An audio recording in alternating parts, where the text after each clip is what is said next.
What's up, guys, and welcome back to another episode of Entitled People. Hope you're all doing awesome today. Make sure to subscribe for more, and let's get right into it, friends. Left girl with an $80 bar tab after being a dissociated twit. When I was single and dating in a large major US city, I met up with a girl at a bar for drinks after she and I met on a dating app and she expressed interest.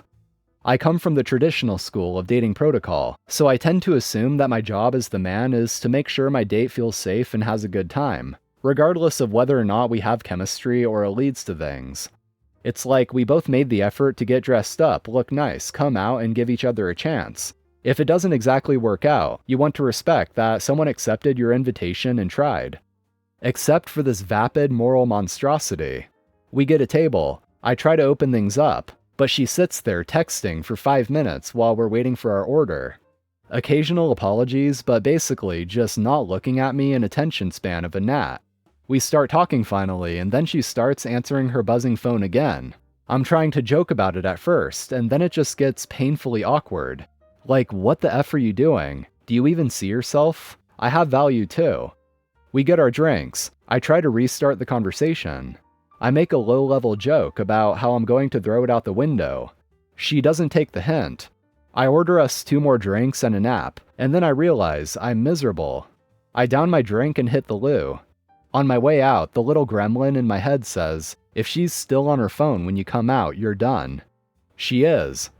I look the other way and there's a service door open behind the kitchen. I turn right instead of left and exit into the sweet, sweet air of freedom. 30 minutes later, she texts, "Did you leave?" Guess I should have texted. Edit. Wow, obviously I touched a nerve. Who knew? Regarding how I should have paid my half or talked to the server or something. Okay, I take your point. But it was kind of a spur-of-the-moment decision and I assumed she would pay. I didn't think of it as dine and dash. I thought of it as you assumed I would pay, and I would have, but you overplayed your hand. So now I'm assuming you will pay. What she did, I don't know, but to the people calling it theft, I think you're reaching. Whether or not you can call it theft or dine and dash, I think is a bit open to interpretation. From a legal standpoint, I would say not, since technically the entire party didn't leave. The girl was still there. But from a moral standpoint, yeah, I think it could be argued either way, honestly. However, I can't help but find this amusing. Especially because it took her 30 minutes after OP left to even realize that he was gone and ask him where he went. Someone in my old neighborhood wants a free house. I found a letter in the mailbox when my wife and I listed our house last year. I have redacted the identifying info. And here's what the letter says. "Hey neighbor, I hope this letter finds you well and in good spirits. I write this, confident it will find its way to someone willing to help me fulfill a very lofty goal. Over the years, I've longed to live and raise my children and grandchildren in a safe, friendly, energetic, peaceful, clean neighborhood with good schools. I often pondered what it was like to live on the other side of the tracks, literally. On my way home from work, I'd veer off Redacted through the neighborhoods of Redacted, and imagine having a home here in this thriving neighborhood. It was always the trees for me. I earnestly believed one day I'd make it happen. Unfortunately, I haven't. I've worked my tail off and managed my way through many obstacles but haven't hit that pinnacle. I do well for myself and live a well-rounded, happy life, and am uber grateful for what I have.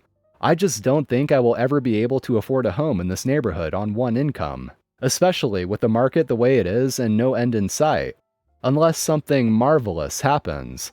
Therefore, I am reaching out to the community to find out if there is anyone out there that would like to donate a home to me, or sell me one at a ridiculously low sale price. I know, the audacity. But there are those with abundance looking to bless someone. I see it every day. I even participate where I can. I promise to be a good neighbor and to love it and appreciate it for the rest of my life. I realize that this is a radical idea, but who knows what's out there? Someone that has way more than enough and would love to pass their home on to someone that simply asked. Has 2 and is ready to move to their warm weather home and doesn't need to turn a profit. Is just plain sick of humans and is going off grid. Just wants to pay it forward or could write it off. Bought a fixer-upper and life changed. I'm very handy. I am getting older though. Just hit the Powerball and is leaving everything behind. Maybe you know someone with a home elsewhere in a community just as lovable? Please do pass the letter on. You never know. So here I am asking. My dad always said a closed mouth don't get fed. I made an email for responses to this letter. Please, no hurtful or hateful messages. I've seen the nasty comments on the forums, and I assure you I am a good person with a good heart and good intentions. I will provide you with my full name, address, references, background check, no resale contract, you name it, should you find interest in my request. Otherwise, thank you for simply reading my letter. So long for now. Turns out there are around 15,000 homes in Redacted, so I have a lot of work to do. Serious inquiries only. Redacted@gmail.com. Now that really is something, isn't it? Gotta hand it to them though, that is a bit of a creative way to try to get a free house. Wouldn't that be nice if you could become a homeowner just by dropping off a letter in someone's mailbox? And maybe if you ask enough people real nicely, someone will just give one to you. Karen demands that my neighbor sets up disabled parking in our neighborhood, then records me and tries to enter our house. So every year my neighbor, a couple houses away from me, sets up this massive Christmas display. When I say massive, I mean massive. This guy has been on the news, HGTV. You can Google my city name and a detail or two from the display, and it'll come up with images and everything. It's also an interactive display so people don't just drive by. They park in our neighborhood and walk over to his front yard. Kids love it. People have traditions based around this thing. Anyways, one day I was home with myself and my brother. We're both minors, but I'm older and much more mature. And my parents were out and the doorbell rang. My parents order stuff online a lot, and sometimes my mother's friends drop stuff off for her. Plus we have some elderly neighbors with health issues, so I immediately went to answer the door. Our door has 2 layers, a screen door and a solid wooden door in between the screen door and my house. When I answer the door, I always keep the screen door closed, just in case. I didn't recognize the lady at the door, so I asked her if I could help her if she was looking for someone, and she went off. She started saying that her husband was disabled, and that every year they went to go see the display and it was a family tradition of theirs, etc. I'm kind of zoning out at this point, and more trying to keep our dog from scratching and tearing at the screen door. And then she demands that we set up a disabled parking spot in her neighborhood. I ask her what she means, and she says that her husband can't go as far as they had to park, and that they need to park closer. I tell her that we don't have the space for that on our street, that maybe she could come back another day, and that I was definitely the wrong person to talk to anyways, and if she wanted to talk to someone, she might as well talk to my neighbor. By now I was honestly kind of worried, as I had no idea who this lady was. I'm a minor, and she seemed pretty mad. Apparently this was not the right response. She started yelling that I was an ableist a-hole, that I was uncaring. She would report my whole neighborhood to the cops. I tell her that I can't really do anything. I'm not even legally an adult, and that if she really wants to talk to anyone, she should talk to my neighbor. She starts cussing at me, saying I'm racist as well, that I'm anti-Christian, ableist again too, destroying her family traditions. Even my brother, who doesn't care for much, was looking pretty concerned. I turned to tell my brother to take the dog outside so he would stop trying to ruin the door, and I turned back to the lady to tell her to leave. But when I look back, she has her phone out and says that she's recording me, and will show this to the cops. I have some history with being recorded against my will, and I kind of begin to really panic. I cover my face with one hand and told her to get off my property, or I will call the cops. She says that she'll call the police on me and my neighbor for not providing services for disabled people. Keep in mind the display is a good few houses down from me. I just slammed the door on her and then heard her open the screen door. She then opened the wooden door again and began to try to push her way inside. I pushed back against her and forced the door closed before locking it, and told my brother that unless she actually calls the cops on us, we're not telling our parents. If anything happens nearby, they get kind of crazy protective, and she didn't actually hurt us or our property anyway, so I don't think it's that bad. We didn't get the cops called on us, thankfully, and I haven't heard from anyone in the neighborhood about anything similar, so I haven't brought it up. Try to get me fired? Enjoy the end of your law career. I'm John. I worked in a pizza shop back when I was in college. I worked with Sarah, a vindictive lady who would stir up a lot of drama.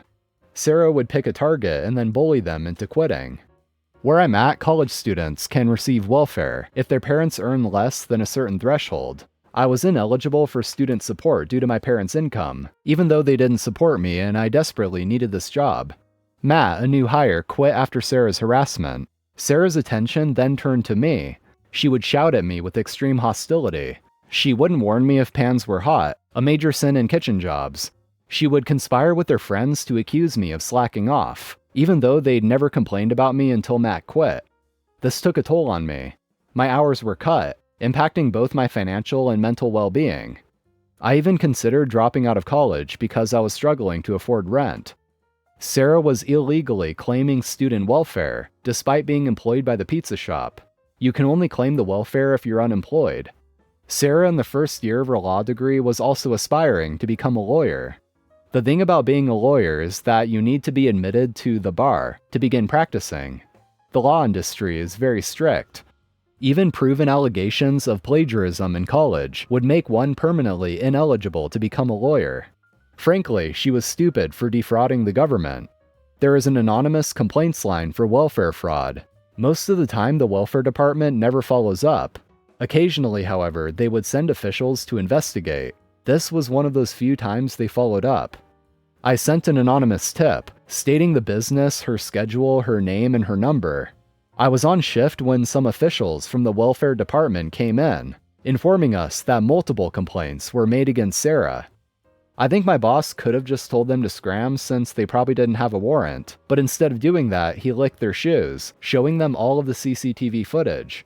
The officials then questioned Sarah. She panicked, confessing to everything. I felt no sympathy for her. As a law student, she should have known to remain silent. Long story short, Sarah received a suspended sentence, which would most certainly disqualify her from becoming a lawyer. She dropped out of college, while I continued working at the pizza shop and eventually graduated with an associate's. I have an alright job now. Alright guys, thank you for watching, I appreciate it. Leave a like if you enjoyed and also subscribe to the channel if you haven't already. So take care, I'll see you next time.